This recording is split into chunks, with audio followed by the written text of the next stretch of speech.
Tony Hody Training and Consulting presents the Crash Course Podcast. Sponsored by Engage, Builder Prime, and Hiring Strategies.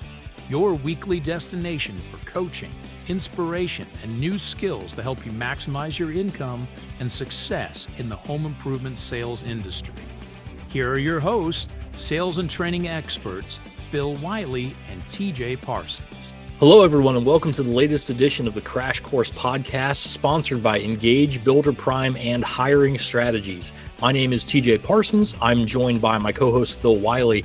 And before we get started, just a quick reminder that if you or your company is in need of recruiting assistance, sales training, process development, or any help at all as it pertains to the home improvement industry, go to tonyhody.com and schedule a free 30-minute consultation, or reach out to us using the contact information listed in the description below. Phil, is episode 3 of Crash Course. How are you this week? I'm awesome. It's we're finally getting some rain. The Olympics is here. Oh yeah. NFL kicks off in 3 days. So a lot of exciting stuff going on. Hey, did we get any questions or feedback this past weekend? We did. We'll start there. We did get 2 questions off of last week's podcast. So the first being from Joe Stevens. What have you found to be the best way of acquiring quality leads for retail home improvement sales? What is the best ROI and the worst ROI? Yeah. And I'll let you take that one. You know, I spent some time thinking about that question, and, you know, there's the obvious answer, which is pull a sales report and look at your close rates based on your lead sources. But the bottom line is, it's what you put your focus and attention on. You and I could do an entire podcast on, you know, how to maximize your close rates per lead source, you know, based on. I'm sure we definitely will. Yep. Canvas shows, call center, lead aggregators. But, you know, the quick answer to that is just go pull your sales reports, pull it by lead source. You'll be able to determine that pretty easy. But the true answer is, once you have all your systems in place to where every marketing silo is being ran properly by both marketing and sales, you'll get a much better idea of the ROI. Yeah, I think the clear answer here is just all of the silos, whether it's canvassing, home shows and events, lead aggregators, all of them can be worthwhile. They all have great ROI if you do each of them properly. If you have phenomenal displays and phenomenal booths, then you're going to crush it at a home show or a state fair. If you don't, if you're going to a show and event with just a fold-out table and a tablecloth, well, you're probably not going to see huge ROI on that. If you hire a bunch of canvassers but don't have anyone out in the field leading them, you're probably not going to have a lot of success there. But if you have a dog in the field who is going to go out there with them and help them hunt and teach them the way to do things, then canvassing can be worthwhile too. I think any of them can work. I think the degree to which they work depends on what you and your company are built to provide. That's a great answer. And it's funny because, you know, you mentioned to me that you had worked with a company. We won't talk about the company or what product, but you had worked with a company that was getting ready to go to a home show, and you decide you volunteered to help. And the owner of the company was actually the only one working the trade show, instead of putting marketers in there that knew what they were doing. And he showed up at the display at the booth with a table and a couple chairs and some brochures, and you're surrounded by companies that have beautiful samples and talented marketers that know how to set leads. And of course, by the end of the show, the owner was leaving early every day saying, "This is a waste of our time and I'll never spend this money again." So yeah, the ROI on that show is going to suck, Joey. Yeah, that was a rough experience for sure. And I saw it coming from a mile away, and I tried to sound the alarm, but we had a great placement at the show right by the front door, but we literally just had a fold-out table and a tablecloth and someone sitting at the table, and that was it. No electronics, nothing to show. And it was no surprise we got no traction at all, when, you know, other companies that were there did hundreds of thousands of dollars off that same show. So it's all about what you're equipped to actually excel at in that atmosphere. Yeah. Any other questions or comments we got this week? Yeah, another one was a fun one. We were asked, why are you guys giving this away for free? Oh, you know what? And I probably got half a dozen texts asking me the same question. Yeah. And you know what? They're right. We are giving a lot of information away for free. And the point of it is we want to show sales managers and owners of home improvement companies out there the value that we can bring to your organization, that we are well-trained and disciplined in how to be successful, how to be more profitable, how to have better results, how to lower retention, how to turn ordinary people into people that do extraordinary things. If there's any part of your company that or your sales organization that you're not thrilled with right now, set up a discovery call with TJ and I and give us a couple minutes to talk to you about what the problems are, how we can help. We'll schedule a couple hours a week to work with your sales team, to work with your sales leadership, and the return on investment will be phenomenal. I talked to a guy on the phone the other day, and we were talking about setting up a couple closers camps a week, and he said to me, this was his exact words: our results right now are so bad that I can't afford to do this. I can't afford to hire you right now.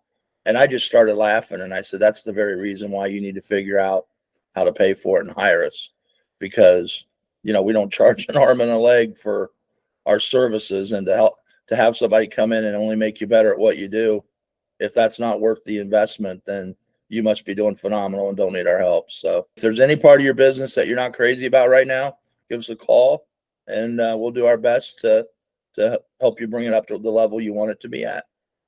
Yeah, and we just worked with a company out of Cleveland that before we arrived, don't believe they had ever even broken 700,000 a month, and they were consistently closing around 24% as a team.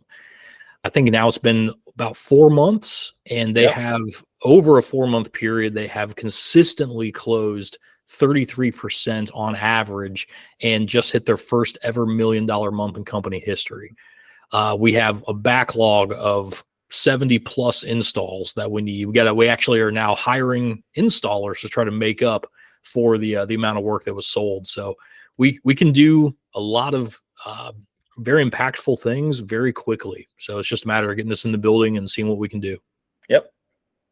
Well, this week our topic is price conditioning.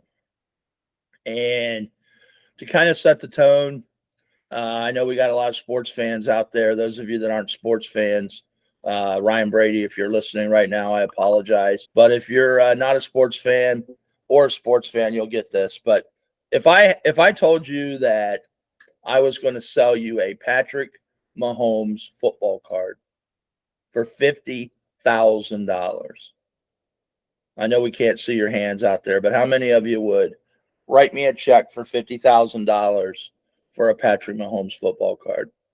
Probably not a lot of people, right? What if I said it was a rookie Patrick Mahomes football card? A couple years popped up, but what if I told you it was an autographed rookie Patrick Mahomes football card? We're getting better. And what if I told you it had a patch on it with part of a game-worn jersey, and it was just happened to be the part of the jersey that's the NFL logo, and it's a one-of-one football card?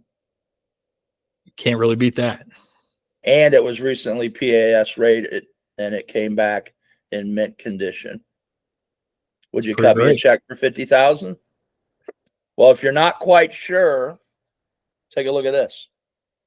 Highest selling football card of all time was a Patrick Mahomes rookie card, signed patch, $4.3 million recently in an auction. And that's the whole point of price conditioning. $50,000 for a Patrick Mahomes football card? Probably not. I don't know enough information. I'm not price conditioned. After you receive all the information, $50,000 for a $4.3 million football card, that's a steal. Let alone the person that probably paid $20 for it in a pack of cards.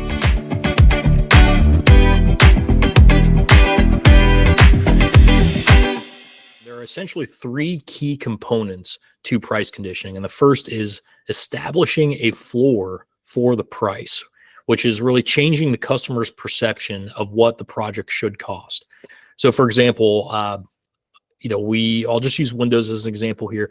For any of you listening that are Windows salesmen, you've probably all heard this before, that for whatever reason, when you arrive at your customer's house, most customers automatically assume Windows are $300-400. They have no reason to think that, no information. That's just, for whatever reason, that's where their brains go to. Changing that perception of I can get a window for $300 or $400 to whatever your price range is the most crucial component of your whole presentation, but specifically for price conditioning. So we have to raise that floor. That's number one. Number two is we have to establish an area average or a typical price for your location, because the pricing in Pennsylvania is going to be significantly different than pricing in downtown New York City or Los Angeles. So making sure that the person that you're working with understands what things cost locally in their region is very important. And then number three is building the value of your product and your services so high that that value is equal to or exceeds the price that you are presenting at the end of your presentation. So if you can get the customer to agree and to feel that what you're offering is worth every single cent that you are pitching, you're in the driver's seat. Awesome. All right, so let's talk about price conditioning. It starts in marketing. The quality of your display that you put up at a show or an event, or you have in a storefront, the knowledge and the professionalism of the marketing rep that's working that show or at that event. That is a great way to start your price conditioning. Professionalism and the appearance of the canvasser who knocks on your door. Do they look like somebody that you would buy from, or do they look like somebody that you're going to keep an eye on while they're in your neighborhood? They should be in company attire. They should have a lanyard with their picture and the company's name and the permit, if that's applicable for where they're canvassing. The professionalism and the enthusiasm of the marketer on the phone. Not only are they good at listening, but they respond to the homeowner versus just bullying them into an appointment. So price conditioning starts with marketing, and it's by building the true value of the appointment. And we won't spend a lot of time talking about that today. Again, that's another podcast, but the true value of the appointment, what is in it for the homeowner? Build that value. Not only will your demo rates and your set rates go up, but your price conditioning will improve as well. Can you give some language? Can you give an example of maybe someone who's doing a phone call lead setting, some language that they can use or questions they can ask that would generate demand for the appointment and build quality in the visit? Yeah, I think a lot of it is John and Mary, as you've probably heard, the home improvement industry is crazy right now. Everybody's trying to get their windows and their install scheduled before winter gets here. And that's why we have some of the best promotions that we run year round.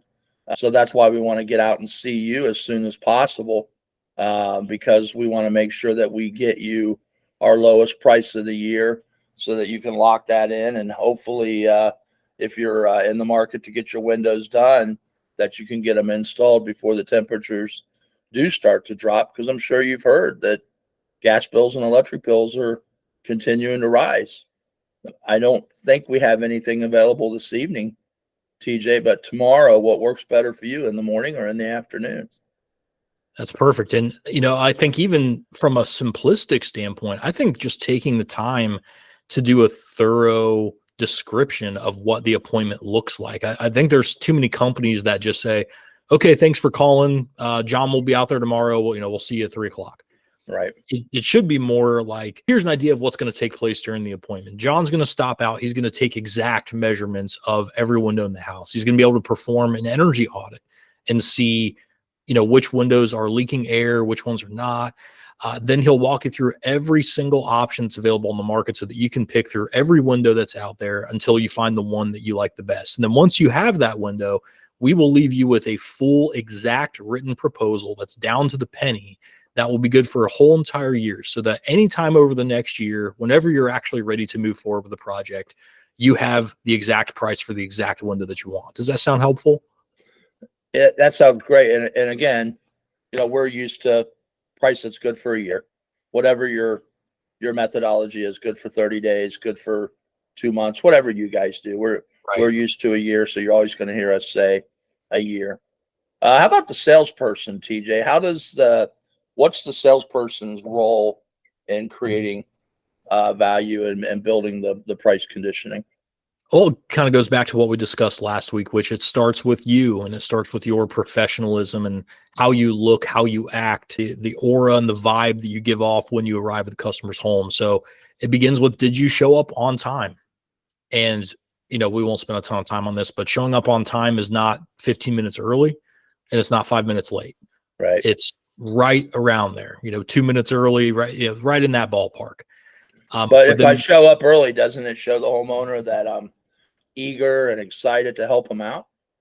Yes, but it can also come across as disrespectful, as a little self-centered, that, hey, they had other things planned. They weren't ready for you to show up at 2:45. They were Right. ready for you to show up at 3. Right. So being respectful of their time is a huge key to professionalism. And then, of course, once you arrive on time, how do you look? Are you wearing company clothing, or do you just have a shirt off the rack from Kohl's? Do you Right. have a company lanyard that shows your picture and, makes you feel a little bit more official, something like that, a name badge of some kind? Yep. Again, what's the condition of your samples and the bags you're bringing in? Is your tablet wiped clean so you don't have greasy chicken fingerprints all over the screen, right? Just Right. very, very basic stuff. That's the start of it. But as far as what the sales rep can do themselves, that's the beginning, is just focusing on your professionalism when you arrive. Right. Also, the quality, you mentioned it earlier, the quality of the walk around. If you just walk around and measure windows and say, okay, I got my measurements, let's sit back down, you've missed a great opportunity to price condition. Remember, you are the professional. You are the expert. Windows is something that people get used to and don't really pay attention to them because it's a part of their everyday life. And when you do that walk around and you do that inspection, whether it's windows, bathrooms, kitchen, whatever we're selling, and you start pointing out problems and you start talking about what's going to happen over time and how they're going to get worse, you start to build value. When they know they're working with a knowledgeable pro, you start to price condition. So you want to point out the problems. You want to start to talk about possible solutions. You want to talk about, recommendations. And I like to use the language that, TJ, if we can help you, great. We will. We'll give you down, as you said, down to the penny in writing quote. If I can't, I'll point you in the right direction. I'll make sure, no matter what, before I leave today, that you've got a plan to fix your issues. So I think that's a very valuable piece of the inspection. Yeah, absolutely. And piggybacking onto that, something that I've always been a big believer in is the theater of the inspection, right? It's kind of what the customer sees you doing, right? If you're inspecting a bathtub, are you getting in the tub? Are you standing in the tub and seeing what that transition is, especially if you're working with an elderly person who might struggle getting in and out of the tub? What is that experience actually like? How sturdy and sound is the base? How slippery is the base? Right. Are you turning on the water to see the water flow? Or are you checking for hard water stains? And there's all kinds of different tools that we've used over the years, like magnifying glasses to get up close and personal with mold covered caulking. Or if you're working on windows, heat guns that you can aim and see the temperature changes between the different portions of the window. There's one that's a little extreme, but we've seen people use black lights in bathrooms before to showcase different bacteria. And you got to be real careful with that because you don't want to aim that at the toilet. That can open a whole can of worms for the husband. So you want to stay away from that one. But yeah, just showing the customer that you didn't just walk in, take a look at the shower and like, okay, let's go sit down now. Like you want them to feel like you're a doctor doing a thorough analysis of their problem. And that, Right. again, you want to create that view and that feeling of professionalism, that aura that you are the go-to guy that knows exactly what's going on with their problems. That's awesome.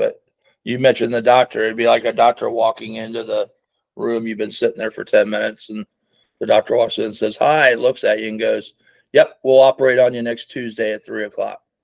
Yep. All right, see you later. And you're like, what in the world just happened? I need that doctor to do a thorough examination and determine what my problems are and then give me the solutions so that Absolutely. I know I'm working with someone that knows what they're talking about. Your questions need to be geared toward what the homeowner wants. I love using language like John and Mary. Let's pretend for a second that money and affordability is not an issue. What would you want to see in this bathroom? I mean, if you could do your dream bathroom, if you could do your dream kitchen, your dream basement, your dream pergola, something new we've been working with this week. If you could have any type of a window, if money was not an option, if you won a contest and we did anything you wanted for free, get them that start thinking the price conditioning and start thinking, wow, I'm not going to be able to afford this. This is going to be a lot of money. But you start using language like that, and you'll do better in the end with the customer, thinking the value is going to be more than what you're used to. What about as you get into your company story, TJ? What types of things should we focus on? Boy, we could spend an entire podcast just on company stories specifically. But, this is the area that you can build the most value because this is your chance to talk about who you are and what you do, right? Yep. So some major keys are, at some point you do want to go over any sort of awards that you've won. And when I say go over awards, I don't mean long drawn out explanations, just brief. Hey, we are so proud. We won this last year. We have this certification. We won this award from this company, whatever it is, just brief, bring it up. But you want to establish that you've been in the industry for a while and that the things that you've accomplished are meaningful to where other people around the industry are recognizing your efforts. So that's always the beginning. I think the most important areas personally to me for company story are always going to be warranty and the installation process. Yeah, oh yeah. Those are the two big keys. And I think it's also important to give the customer a little bit of a history lesson. How long have you been around? Mm-hmm. Are you experienced or are you new at this? How many offices do you have? How many installations have you done? I used to love when I was a sales rep or a sales manager and a customer would call me up on the phone and say, they would look at our Better Business Bureau report and say, well, you have 14 complaints. I'd say, yeah. And they're all resolved. Yep. I see that. And we have an A+ rating. Yep. Well, this company right here, they've also got an A+, and they only have 2 complaints. And I would say, yeah, John and Mary, look at when their company was established. It was 4 months ago. They've got 2 complaints in just 4 months. So I think it's important to show the customer how long you've been around, a little bit about your history, a little bit about your background. There's been a lot happen. Some of you that are not new to the home improvement industry knows that we've been through some major events over the last 20 some years with 9/11 and the COVID. economy and COVID and the mortgage bust and everything that we've gone through as a country. And if your home improvement company withstood all of that and is still out there doing a great job for homeowners every day, that needs to be mentioned. That's a big deal. But how does that apply to price conditioning? Is you got to make sure the homeowner understands that when you're looking at the price of something, don't just look at the quality of the product. It's also important to look at the company that's going to stand behind that product, that's going to service that product, that's going to warranty that product. So your company, as TJ said, the company story is just as important, if not more important, than the quality of your product when it comes to price conditioning and building value. It's also an opportunity to help the customer learn things they didn't know. Yep. If it's one thing to talk about your warranty, and let's say that you have the best warranty out there, like full lifetime, no questions asked, completely transferable. It's a bulletproof lifetime warranty. There is some inherent value in that by itself. But what's more valuable is when the customer understands that a lot of the other companies out there are offering 5-year warranties with pretty heavy restrictions and limitations and fine print that can basically ruin the entire warranty.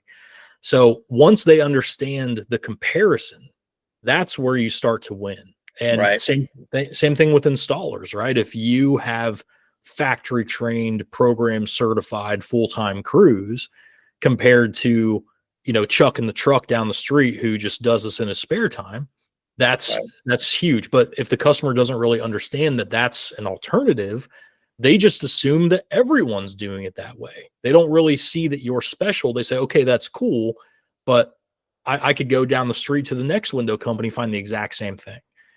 So you got to take some time to set the table of differentiation to explain this is what other people do and this is how we do it better. Awesome. Now, did Chuck in a truck buy out Six Pack Bubba? I'm sure they're brothers. They probably work in adjacent towns. That's awesome.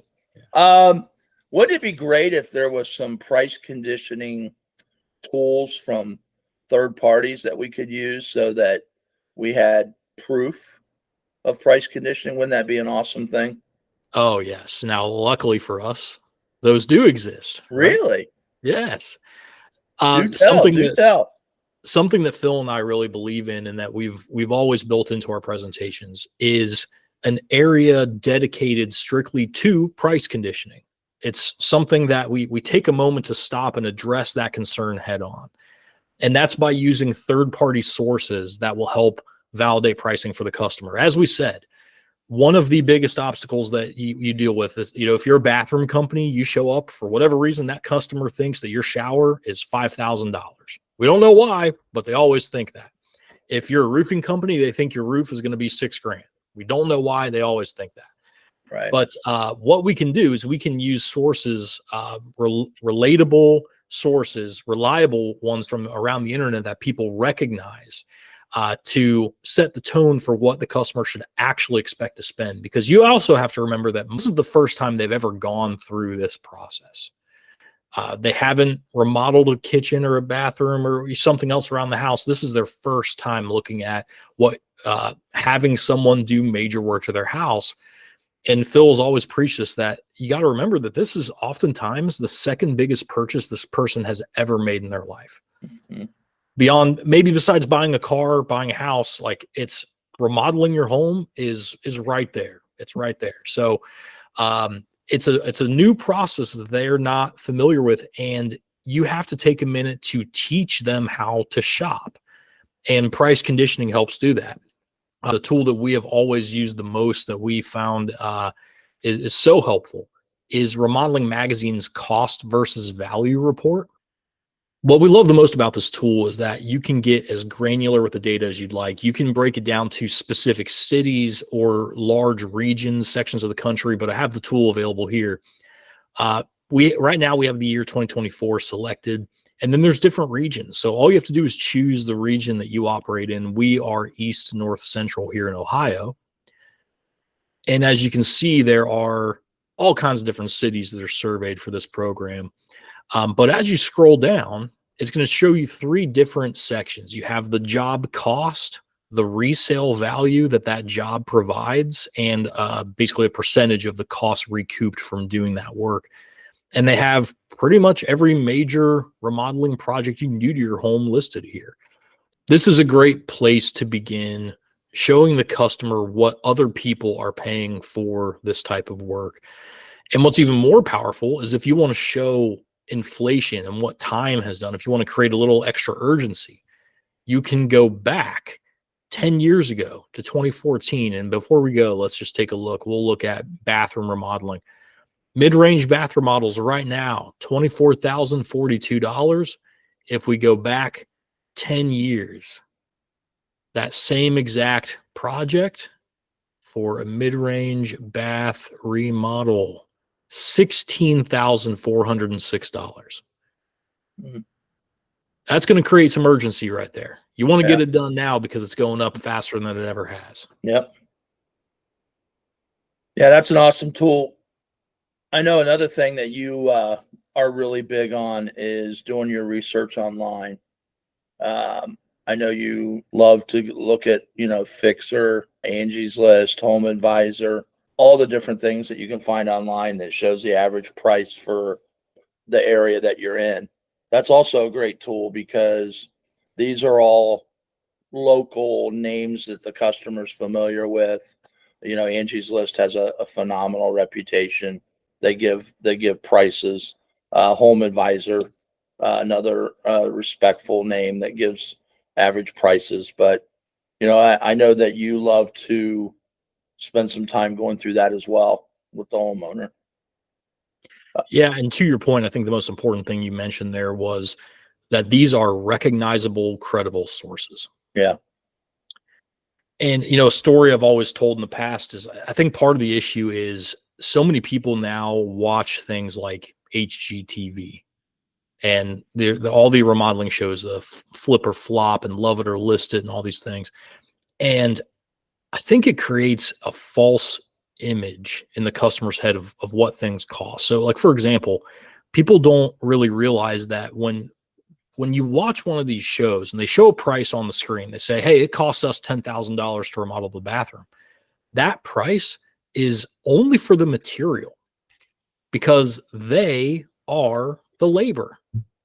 They are on multi-million dollar, most of the time, TV contracts that pay them to do the labor. They don't have to worry about labor costs. All right. Well, the only thing that they're focused on is how cheap can we get this material for? So but the problem is, as a viewer, when you see this, they go, wow, they did that whole bathroom for only $10,000. That's incredible. So now they are price conditioned to think that glamorous bathroom that, if they paid for labor probably would have been $30,000. That glamorous bathroom is now only $10,000. And they think, wow, I can afford to do that. That's crazy. I'm going to call a bathroom company.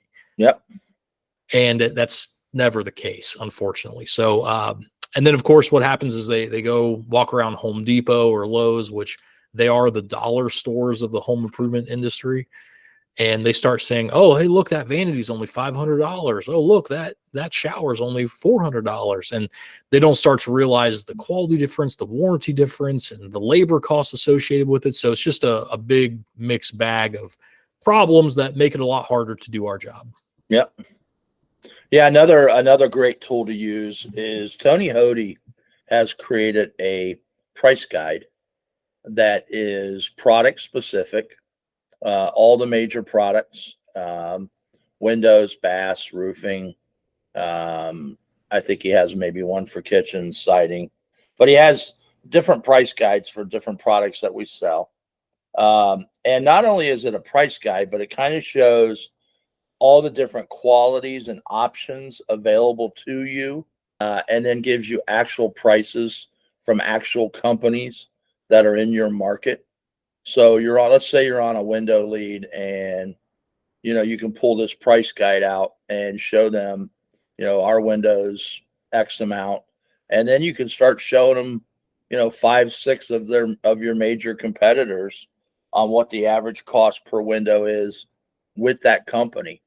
And give them an idea of, you're going to spend X amount of dollars with this company, and this is the type of product you're going to get. He updates these every couple years.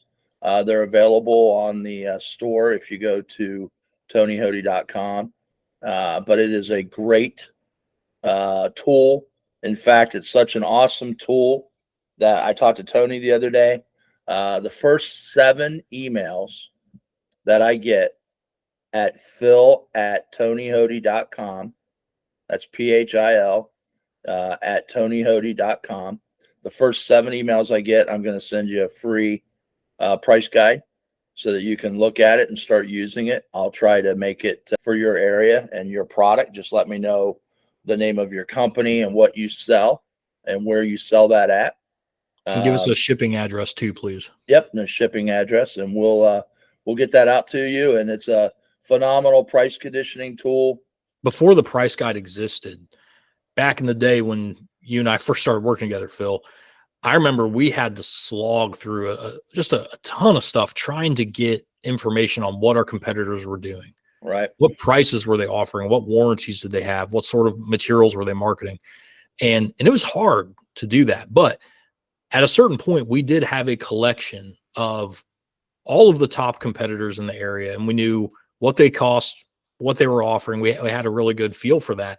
And we were able to present that to the homeowner. When the homeowner would say something like, well, I have, ABC bath company scheduled to come out and give us a quote, we could say, oh, okay, great. Well, if you're looking for that product, here's all the information. And that gave us the ammunition we needed to overcome those companies while we were at the house during our initial appointment, rather than crossing your fingers and hoping that appointment goes bad and then they call us back later. So the price guide is so powerful because it gives you all of that information. You don't have to work for it. It's just there. And it's thousands and it's companies, the top companies all across the country surveyed for this. And it's really perfect for this price conditioning activity. Yep. And any warranties or quotes that you can get your hands on. I know over the years, I got a lot just from asking for them from my home customers. I'd say, hey, since you decide to do business with us, can I take those couple quotes off your hands and added those to our collection? I've had times where I secret shopped home improvement companies and had them come out to my house and give me a quote so I could get a copy of a quote and a warranty. I got some funny stories about that. We'll save that for another day, but it's important if you've got those quotes, get them in your book because that'll help price conditioning and that'll help build value. I got one last nugget on price conditioning, and then we'll move on. But I think another really important factor is to use multiple sources.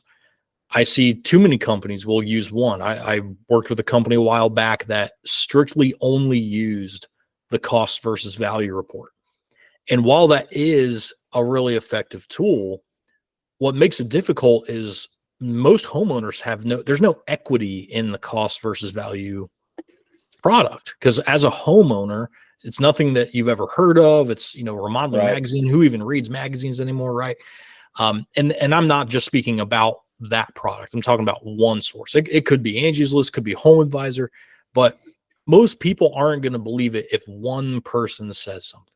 Right. But if you have 5, 6, 7 reputable, recognized names like an Angie's List, a Home Advisor, a Fixer, a Forbes, different places like that, if they are all saying the same thing, well, then the homeowner can't deny it. But if you come at them with one and just say, well, this company says it's going to cost $25,000 to do your bathroom, they're going to go, yeah, that's a joke. My friend down the street said he got his done for $9,000. So, and then even though you attempted to price condition, what you did is you cost yourself credibility. Yeah. So just make sure that you are using multiple sources when you're doing price conditioning. Yep. And it's very important that as you go through your presentation, especially when you get to your product demo, that you are nailing your tie downs. You are nailing your trial closes, especially when it has anything to do with price and value. And then when you wrap up your sales presentation, at the end, you need to go back through and talk about every single thing that you are doing for the homeowner. I want to make sure that you remind them of all the spacers that are in the market. This is the spacer you chose. This is the frame. If it's in the kitchen, this is the vanity, the door that you decided you wanted. This is the plumbing fixtures you chose. But regardless of what you're selling, go back through and remind them of everything they chose, why they chose it, and build the value of that project up by showing them all the different things that you're going to do for them. A big mistake that salespeople make, and TJ, you've probably witnessed this too, is they use the wrong words sometimes and they miss out on price conditioning. I remember one time that I was on an appointment and the homeowner had a window that was going to have to be tempered. So the way that you build value in that window is you say, and especially your company, is you say to the homeowner, this window here is going to require tempering, and I'll make sure that the manufacturer tempers that window when they make it before they send it to us. That's the right way to do that. The wrong way to do it is to say, oh man, that window has to be tempered. Oh, the price for tempering is outrageous. Oh yeah. I'm going to try to figure out a way that we can put that window in without tempering it. But if not, I'm going to have to charge you for that. And yeah, that definitely price conditions, but it price In the wrong conditions direction. with a negative taste in the customer's mouth of, well, I don't really need that tempered. Or When it comes to the product demo specifically, there's kind of a core process that we've always used, which is for most companies out there. I think that most people are presenting what they feel is uh, above average product. Most companies are not out there, doing a luxury product, a high end. Some of you are, and that's great. And then I think there's very few companies that present themselves as a low end builder grade level option either. I think the presentation for most places is going to be, hey, we're in the middle, but we're on the high end of the middle. We have the highest quality and we've got average pricing. I think that's the general thought, right? mm-hmm. So when it comes to your actual product demo, as we talked about in the company story of creating comparisons, you got to do the same thing in your product demo too. We can't really accentuate how great our product is until we show what the alternatives are. Right. If you want to talk about a shower that's really easy to clean, well, showing someone a piece of a plastic shower that's 2 years old and covered in hard water stains is a really effective way to demonstrate how important that is. If you want to talk about a window being really easy to open, obviously, if a customer has windows that are really tight and hard to open, that's a comparison. They have an idea of what the alternative is in their head. So we have to do that with our product demo too. We want to show, if we can, if you have the ability to show an entry level or a lesser quality product, and then something that's somewhat similar, but probably not as good as what we're offering, and then a better quality or a luxury version if we have the capability of doing so. So that's the ideal setup is, here's your entry level. This is kind of your mid-range average every day. Here's the luxury. If you want to spend a lot of money, this is what luxury will get you.